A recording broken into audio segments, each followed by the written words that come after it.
Let's see what this idiot's talking about today. Lady, we're grateful for the warm welcome and remain deeply committed to supporting military families and the communities that serve our great nation. May God bless all of them. In economic Why do I think you're full of shit, Caroline?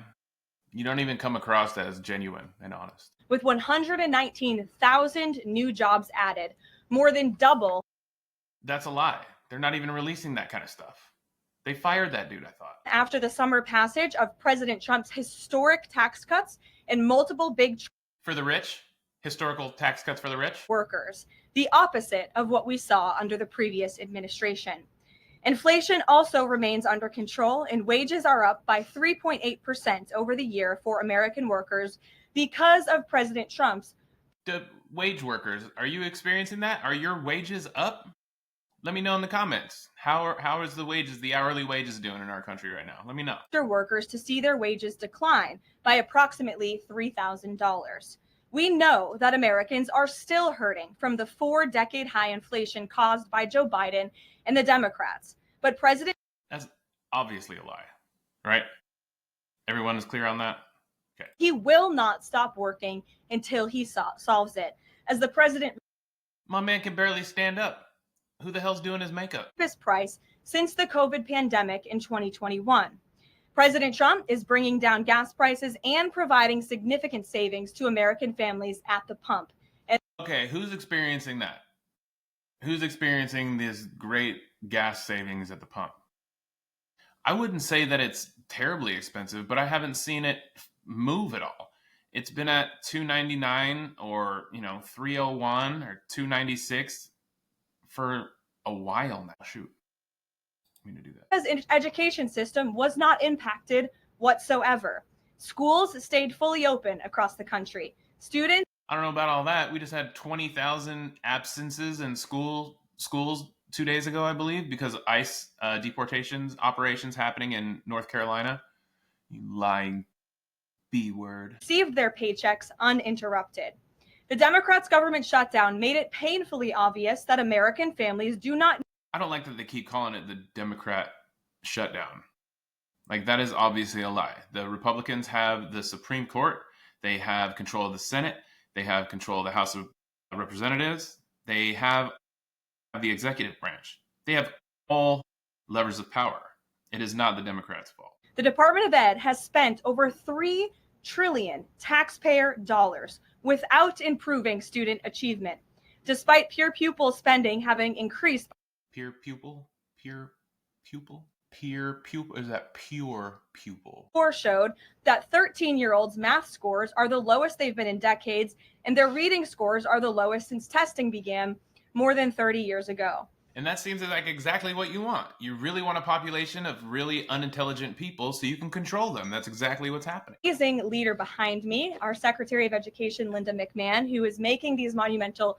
Linda McMahon, well qualified. She was married to a famous wrestler, and that obviously qualifies her to be the Secretary of Education. No, we're not. Shut up, Caroline. Much, Caroline. It's really a pleasure to be here with you today, and thank all of you for being here as well. My purpose here is to speak directly to the American families, not just you, but to the American families, about the work this administration is doing in education. To cut our own bureaucratic bloat are a key step in our efforts to shift educational authority from Washington, D.C. to your state education agency, your local superintendent, your local school board, entities that are accountable to you, and we encourage parents to always be involved. Cutting federal bureaucracy is never a popular move among DC insiders. A chorus of anti-Trump voices have come out of the woodwork to complain that we are defunding education, harming students, or acting without a plan. That sounds like the Trump administration, what you just described. Everything that they're doing. So right on par. Graduates get a job that actually uses the degree which they studied so hard to get. They see more teachers than ever before leaving the profession due to burnout, over-regulation, and lack of autonomy in the classroom. I'm sure pay is in there. I know we're not paying these teachers enough. Why don't you mention that? Education to the states is a draconian action. When Americans hear that we are shut...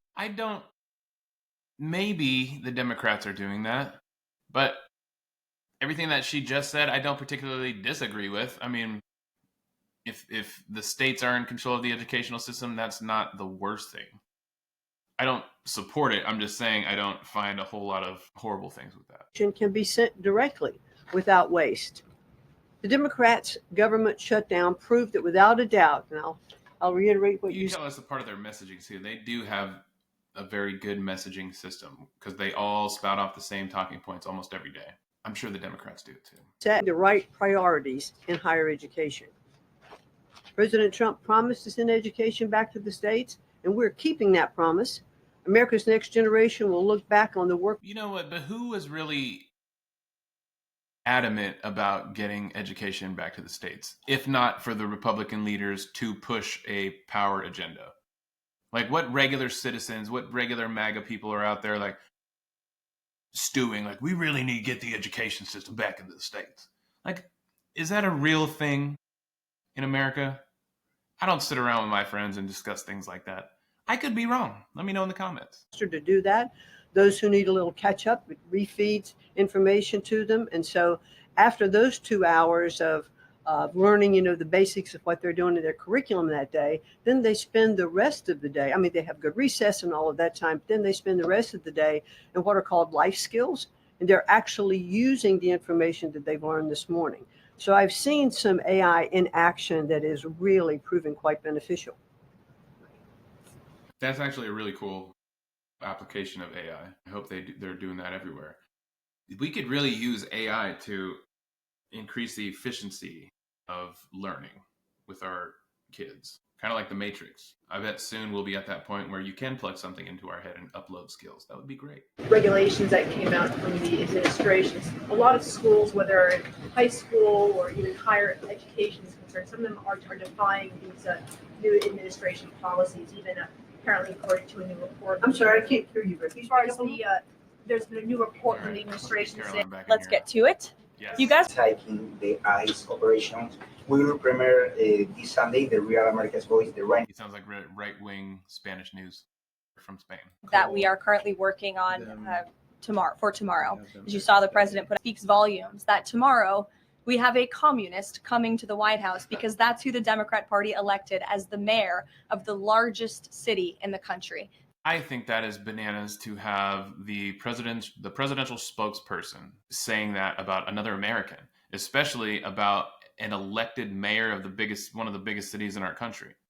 It's racist. 6 Democratic lawmakers of seditious behavior punishable by death. Just to be clear, does the president want to execute members of Congress? No. Let's be clear about what the president is responding to, because many in this room want to talk about the president's response, but not what brought the president to responding in this way. No, because a leader is supposed to be collected, be calm, and deal with things in stride, not react emotionally. That is the problem, Caroline. Alyssa Slotkin, she's a former member of the CIA. Mark Kelly was a captain in the U.S. Navy. Maggie Goodlander was a naval officer, and notably, she is also the wife of Joe Biden's national security former advisor, Jake Sullivan. Everything that you just said, Caroline, gives them experience. Like, that lends more credibility to what they said, in my opinion. Like, if they're telling the military to not follow orders, that's coming from top military brass, retired top military brass. I actually trust that because what they're seeing is a president who's gone rogue. I support it. Very dangerous message, and it perhaps is punishable by law. I'm not a lawyer. I'll leave that to the Department of Justice and the Department of War to decide. But the president has frequently, but Caroline, can I just follow up? The president and the vice president, for that matter, have accused the other side of encouraging political violence. Isn't that exactly what the president is doing when he says Yes, it is. That's exactly what he's doing. That members of Congress should be killed? Why aren't you talking about what these members of Congress Non-answer. Can't answer that one, can you, Caroline? are doing to encourage and incite violence? Blame the other side. It's always the other side's fault. It's always somebody else's fault. Consistently with the whole Republican Party.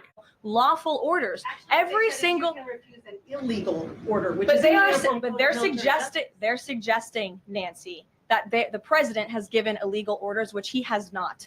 Every single order that is given. Didn't he give that order to deport Armando Abrego Garcia, that was an illegal order. The Supreme Court had to stop it. Given to this United States military by this commander-in-chief, and through this And they didn't stop it. They just didn't listen to the Supreme Court, and they flew him there anyway, and then they had to go get him back. war is lawful, and the courts have Secretary of proven War. that. This administration court, because we are following the laws, we don't defy Yeah, you do. You do defy court orders. court orders. We do things by the books. No, you don't, Caroline. What are you talking about? When you spread fake news about him and his administration, but he also is the most transparent president in history, and he gives all of you in this room, as you all know, unprecedented access. Really, really? Where's these Epstein files, Caroline? Where are they at? In South Africa. I saw the South African president running his mouth a little bit against the United States and the president of the United States earlier today, and that language is not appreciated by the president or his team. The ambassador or the So there it is. In case MAGA didn't know, the whole world is talking shit about our president. We are an embarrassment on the world stage right now. I wish you would feel that also. Clarify and give you guys the truth on where it currently stands. President Trump has made it very clear since day one, and even on the campaign trail, that he wants to see this war come to an end. He has grown increasingly. And that he could stop it in 24 hours on day one of his presidency. And what can you commit to end the war? And that's ultimately how we are going to get to an agreeable solution. That's what the president has directed of his team. I know there's a lot of criticism out there and a lot of doubters, but I would just remind you of the historic success that this president and his team accomplished in the Middle East. We believe that is possible with Russia and Ukraine, and we're hoping and working very. Is there historic peace in the Middle East that I was unaware of? Where in the Middle East have he done historic peace at? Where? Hard to achieve that. Stephen. Could you provide a little more context on what to expect tomorrow with the Mamdani meeting? Will it be in the Oval Office, or is it going to be open at least partially to the press? I don't have any more details to read out for you on the meeting quite yet, Stephen. I know it's of great interest to you and the New York Post, but we'll keep, maybe if it opens, we can commit to letting you in. Sure, go ahead. Thank you, Caroline.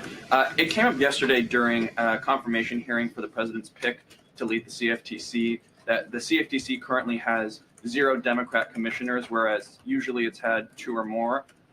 Does the president plan to appoint Democrats to financial regulators like the CFTC and SEC, or does the president feel that there shouldn't be Democrat leadership at those agencies, consistent with the administration's move earlier this year to remove Democrats from the FTC and other agencies? I'm going to be completely honest. I haven't spoken to the president about the CFTC in quite some time, but I'm happy to check in with our presidential personnel office and see if there's any updates that we can provide you there.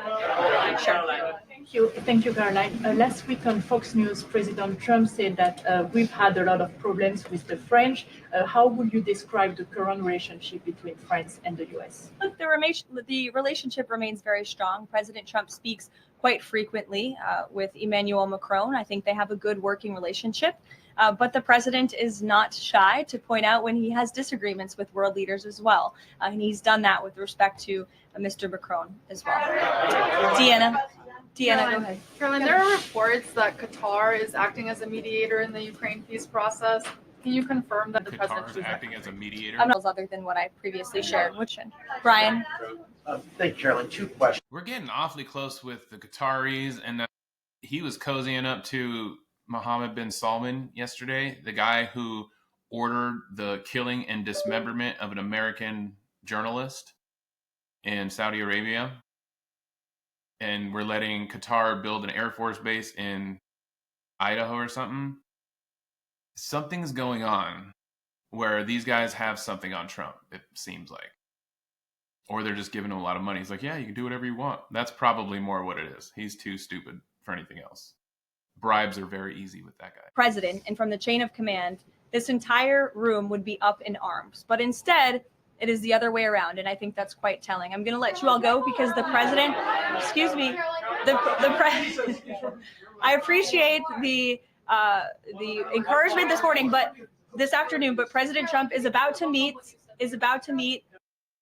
All right. I haven't watched a briefing in a long time, and it's about the same as I remember with Kayleigh McEnany. Just a bunch of dishonesty and lies, and yeah, I don't feel better after watching the briefing from Caroline Levitt.